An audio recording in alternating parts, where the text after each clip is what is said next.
And why? Because we teach critical thinking, and they don't. Okay. So what's next? Where would you like to go? What innovations would you put in place? Well, I'm constantly changing my game. As I can't say it better than the guy who said it before me, and that is, your students keep you honest. I learn from my students. So I'm constantly adapting what I'm doing. I'm constantly raising the bar on myself.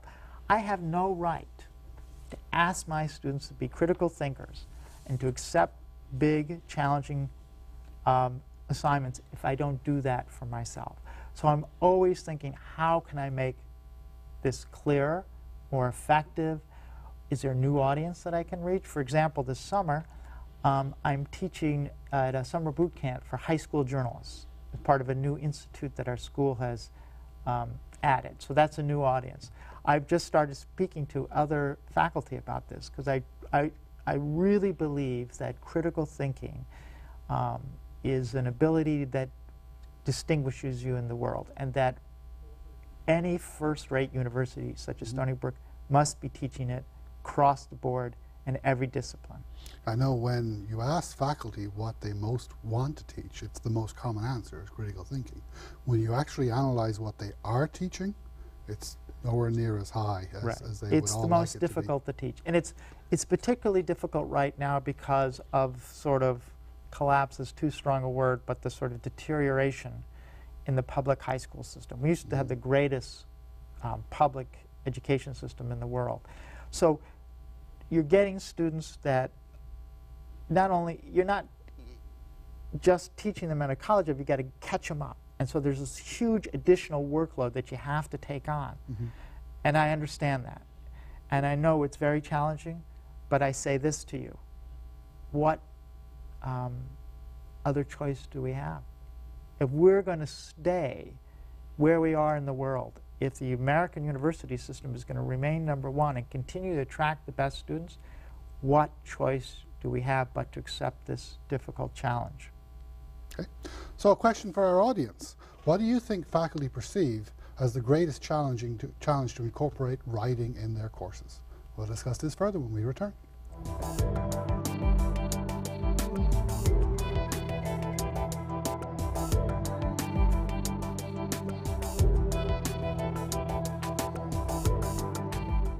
Joining us is Nancy Wozniak, Learning Architect within the TLT Faculty Center.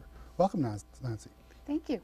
So what do faculty perceive as the greatest barrier to including writing in their courses? I'll tell you this because I've been there, done that. Time. It takes tremendous amount of time to grade papers if you're not organized. So the #1 tool, and I've used it, is a rubric. And not to be afraid of giving students a rubric.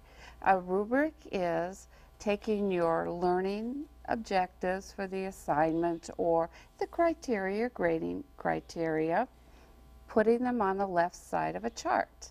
On the top of the chart, you're going to put, maybe a heading like exemplary, distinguished. That's how you get an A.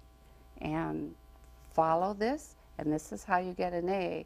Then you have your B, or you can use a percentage or points, all the way down to standard. And even in some of the introductory courses, you can use a 0 column. And what this does is, first of all, confusion proofs that assignment. It focuses those students on, this is what I have to do. And this organizes them, particularly particularly with a research paper, but even with your essays. It helps them.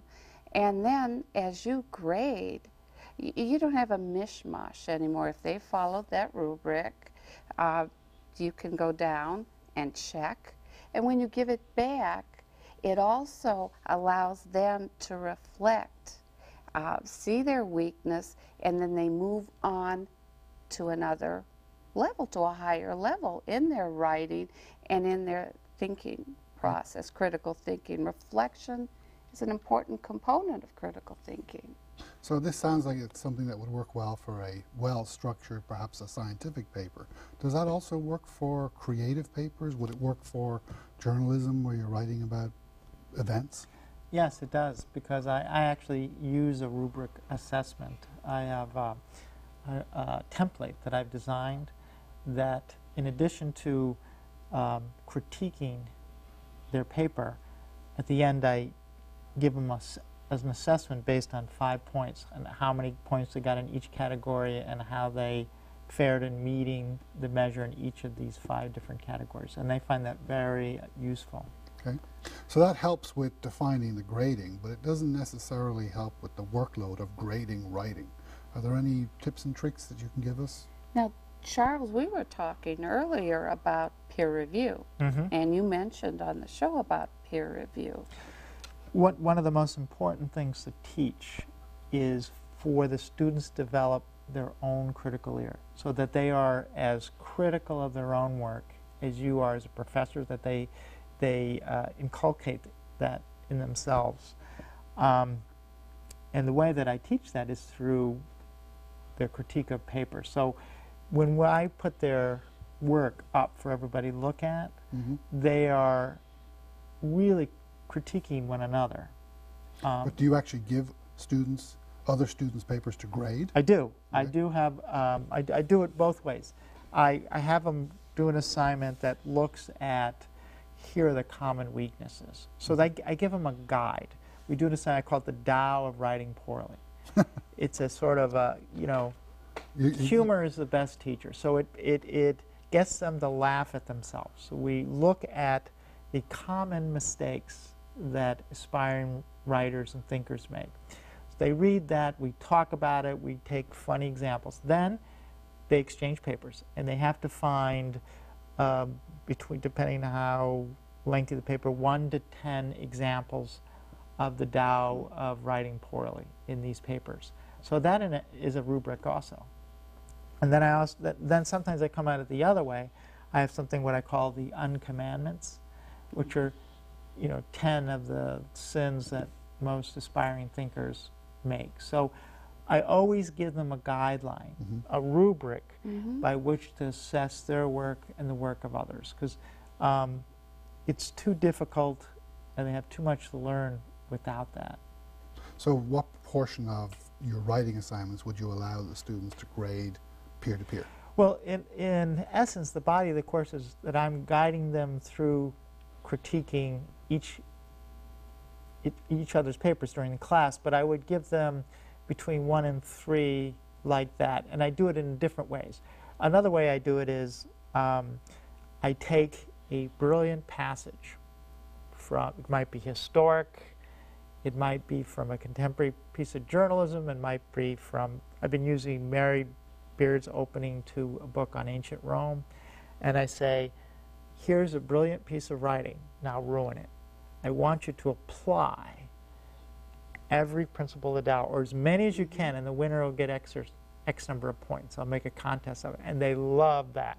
So they take a piece of work and they ruin it. And it helps reinforce in a creative way the lessons that they have learned. Which is a great tool when you're teaching writing, but let's say we're talking about a chemistry professor who wants to use writing for critical thinking. Yeah, that's a good question, and I don't know, but one of the things that I look at, this is journalism, we let the facts tell the story, is that they mess up the facts, or they put the facts in a confusing order. That part would apply to any discipline. So, I mean, mathematics to me, my layman term, is just a language. I just don't happen to speak it, but it has the same. It's about logic and flow. Writing is the same way. Writing is very logical, and one of the big things you have to teach is the ability to think logically, so that you can logically construct your ideas in a way that people can follow.